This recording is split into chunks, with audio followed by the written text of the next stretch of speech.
Well, joining us right now, Ms. Dr. Cairo Ojougboh, who is now a member of the APC. So you heard Mr. Segun Showunmi there saying that, you know, it is late. The president's visit to this state that have been affected by some amount of violence, Zamfara, Yobe, Benue, now and Rivers as well, is coming late in the day.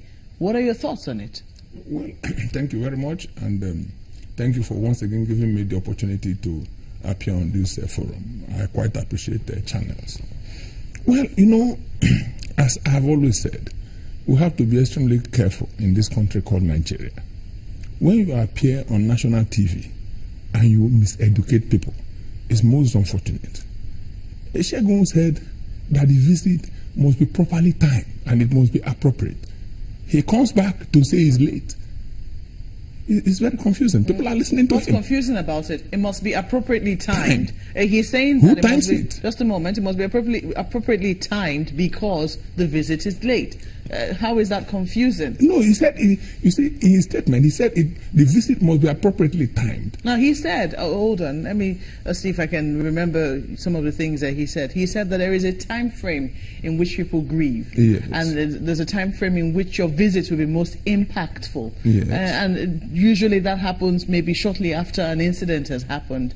If you are in the country and go, well, let me not expatiate on that, but I would think that, you know, also there will be a time frame. Do you think that if incidents happened in January, March is the appropriate time to be visiting? Very good, Mokbe. Let me now explain this very carefully so that Nigerians can get the correct perspective. Now, this was this unfortunate and very horrific incident in, for instance, Benue, where 73 people died. Very, very unfortunate. Now, the security system, the security apparatus, everything was activated to go to the field to find out what happened. You remember, immediately after that, I was on this channel also, this particular program. And somebody also was saying that there was the need for them to mobilize the army and mobilize everybody. I said, yes, that must be done. However, that the police was very, very instrumental in these issues.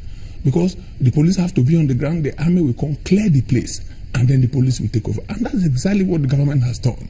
You see, in that mixture of grief and everything, the president visits there. What is he going to see? What is he going to say? People are not going to listen.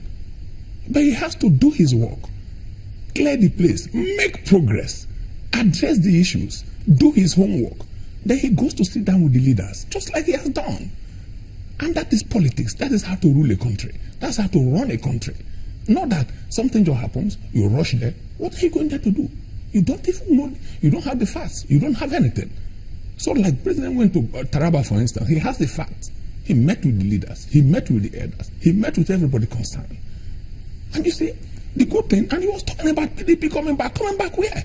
Do you know that this president remains one of the best performing presidents that this country has ever seen? And people, look, it's only people on Facebook and Twitter and all these people who talk what they like. Look at the president's visit to Adamawa some few days ago. People climbed trees. Let me finish. People climbed trees. The masses, they were rushing the president. They wanted to catch it, to see him. Look at all the visits to the northern states. Dr. Ojougboh, I'm going to come in now. Let me finish. Wait, no, I have to come in here because this is very important. You know, when you ask the question, why would a sitting president, the chief executive officer of Nigeria, why would he go to a place where over 70 people were just killed and families are grieving without all the details? Yes. That does not tally with what we see around the world. No, for example, if you look at what happened in 9/11, the President of the United States did not have every detail when he went to ground zero. It's part of empathy. Is that not part of leadership in your estimation? You almost an Ojougboh now. So, but you should know what happens in America. Do you compare America with the situation we have in Nigeria? This isn't an America-Nigeria issue. This is a human issue, is it not? Wait, my very good friend. Take 9/11, for instance. Of course, there was intelligence that something was going to happen on that day. The Americans didn't know. And then when it happened, everybody knew where it was coming from.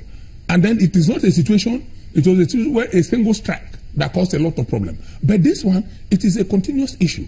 It's in the forest, in the bush.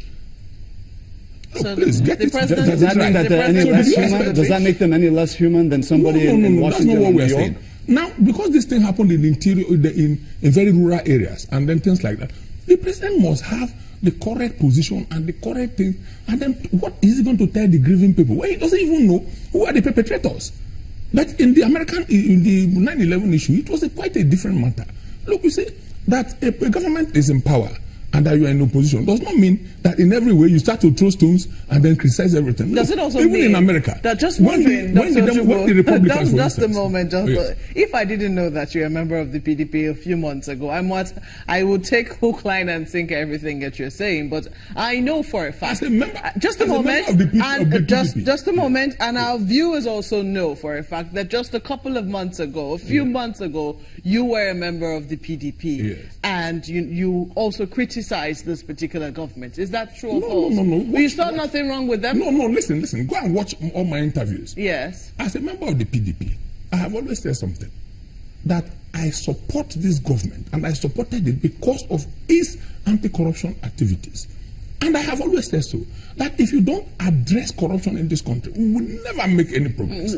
That might be corruption, but right this morning, we are not talking about corruption. We are talking about the president's scheduled visits, coming on the tail, coming on the back of his... Not on the back. Just a moment, just coming... May I land on my statement? Coming on the back, just a moment, coming on the back of his visit or attending a wedding ceremony of the children of two governors in Kano State. And some people are saying, Mr. President, this is late. This is an afterthought. You ought to have made this visit before now. Please, for heaven's sake, you had a wedding about a month ago. And at that time, this issue of these killings in Benue State had taken place. You are a human being. Have you visited Benue? You have your wedding. A lot of people attended.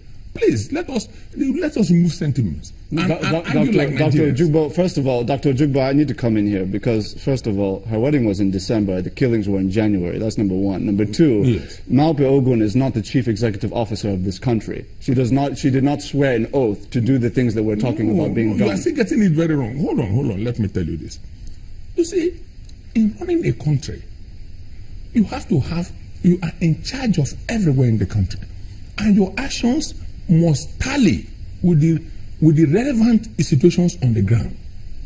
Now, the Shegun has said that the timing has to be appropriate. And now, who determines the appropriate timing? It is the security agencies. It is the security situation on the ground. People are grieving, they're very angry. And then you expect the president to go there at that time.